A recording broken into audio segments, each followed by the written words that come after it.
Ever jump into a pool on a scorching day and feel that instant chill? That's your body getting a crash course in thermal conductivity. We're diving deep, no pun intended, into thermal safety for divers. Get ready to explore the extremes of hot and cold because out there in the water, it's not just about what you see, it's about how your body reacts. It's easy to get caught up in the beauty of a dive and forget that our bodies are working overtime to handle the underwater environment. Like wearing a sauna suit in the Caribbean Sea on some days. We're talking about heat exhaustion and heat stroke. This document you shared really highlights how important it is to know the difference between just feeling hot and facing a real emergency. Exactly. Think of it like this. With heat exhaustion, your internal AC is sputtering, but with heat stroke, it's completely fried. That's why recognizing those early signs is crucial. So, what should we be looking out for? If you're starting to feel like you're overheating, what are some red flags? Keep an eye out for things like really heavy sweating, dizziness, nausea, or that weak, faint feeling. And if your skin feels cool and clammy, even if you're hot, that's a big warning sign. Those are some serious signals, but you mentioned heat stroke is even more serious, right? Absolutely. With heat stroke, your body's internal thermometer is going haywire. It's a medical emergency. You might stop sweating altogether, your skin could become hot and dry, and you might even experience confusion or changes in your mental state. Okay, that's definitely a get help immediately situation. Exactly. Time is of the essence. Get the person to a cool place, remove any extra layers, and try to cool them down with cool water or wet towels while you wait for emergency services to arrive. Solid advice. It's a good reminder that preparation and awareness are key for handling these situations. But let's switch gears from the tropics to, say, a chilly freshwater dive.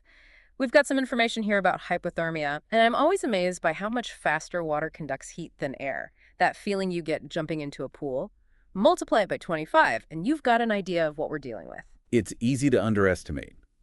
We lose heat with every breath we exhale underwater, too. So even with a good wetsuit, time is a factor. You might be comfortable for the first 30 minutes, but what happens if something unexpected delays your exit? That's when things can get dangerous. You have to consider the cumulative effect of multiple dives, too. Even if you're partially rewarming between them, that gradual heat loss adds up. And it's not just about feeling cold. Hypothermia can really mess with your mind, right? Like trying to solve a puzzle with frozen fingers. Exactly. The cold can be incredibly distracting, making it harder to focus on the dive. But more importantly, it can impair your judgment and slow down your reaction time, which are crucial for handling any situation that arises underwater. So you might miss critical details or struggle to make clear decisions. What are some of those early signs of hypothermia that divers should watch out for? Well, most people are familiar with shivering. It's your body's way of trying to generate heat by getting those muscles moving. But pay close attention to your extremities. Too numb or bluish fingers, lips, and toes are telltale signs that your body is trying to conserve heat by reducing blood flow. So that bluish tint is like an internal alarm bell, warning you that your body is shifting into survival mode. Precisely. And as hypothermia progresses, it goes beyond just feeling cold. You might experience confusion, slurred speech, and even difficulty moving. And at that point, it's not just your safety at risk. You might be putting your buddy in a difficult position as well. Speaking of which, how does the buddy system come into play with all of this? It's like having a backup thermal gauge right there with you. That's a great way to put it. You're not just there to share the view, you're there to watch each other's backs when it comes to these thermal challenges. Absolutely. If you see your buddy shivering uncontrollably, or maybe they're looking a little flushed even though it's a cold dive, don't hesitate to ask how they're doing. They might not even realize how much they're being affected by the temperature. Exactly, and that's where that buddy check becomes so important. Sometimes the best buddy move is being the one who says, hey, maybe we should cut this dive short. 100%. Yeah. Knowing your limits is crucial. It's not a failure, it's a judgment call. Exactly, and that goes for both physical and mental limits. If you're feeling stressed, anxious, or just not up for the challenge that day, it's okay to reschedule. Your mind and body work together. And just like you wouldn't go diving with a faulty gauge, you shouldn't go diving with a frazzled mind. Well said. So we've talked about the buddy system, but what are some other proactive steps we can take? This document you shared emphasizes hydration, and that's something we hear all the time, but how does it specifically relate to thermal safety? Hydration is like the foundation of thermal regulation. Okay, so it's not just about staying comfortable. Right.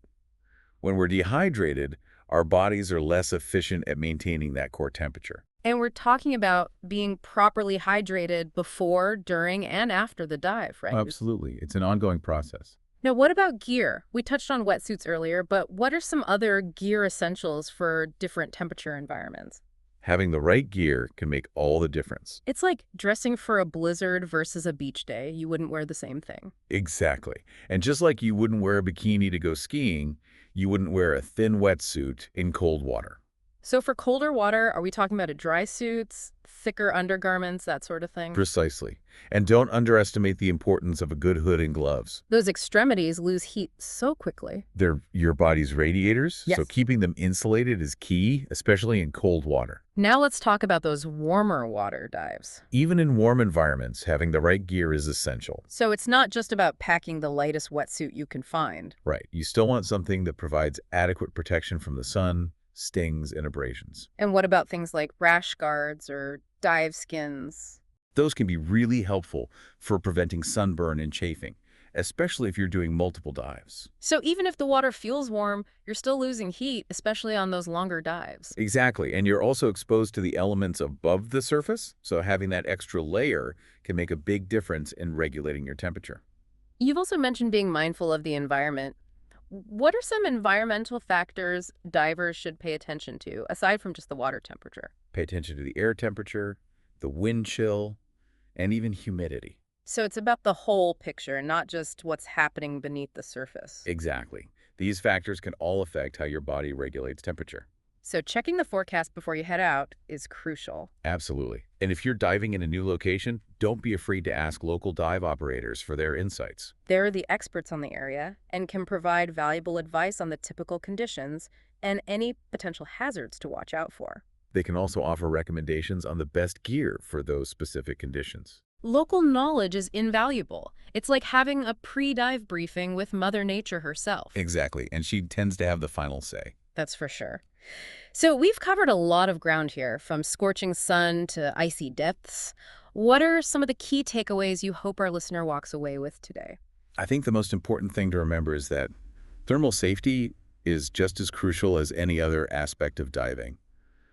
It's easy to, get caught up in the excitement and forget that our bodies have limits. Exactly, and pushing those limits can have serious consequences. Yeah. So listen to your body, be aware of the environment, and don't hesitate to call a dive if things aren't feeling right. And remember, knowledge is your best defense. It's like that old saying, there's no such thing as bad weather, only bad clothing choices. Well, in diving, it's more like there's no such thing as a bad dive, only bad preparation. Perfectly put. This deep dive has really opened my eyes to the importance of being proactive when it comes to thermal safety. It's not just about surviving the dive, it's about enjoying it to the fullest. And being able to dive safely for years to come. So listeners, as you plan your next underwater adventure, remember the tips and insights we've discussed today. Stay hydrated, gear up appropriately, check those forecasts, and never underestimate the power of a good buddy. And here's something to ponder. We've talked a lot about traditional gear, but how might emerging technologies like wearable sensors that track your body temperature in real time change the game for divers? Until next time, dive safe, explore responsibly, and keep those thermal limits in mind.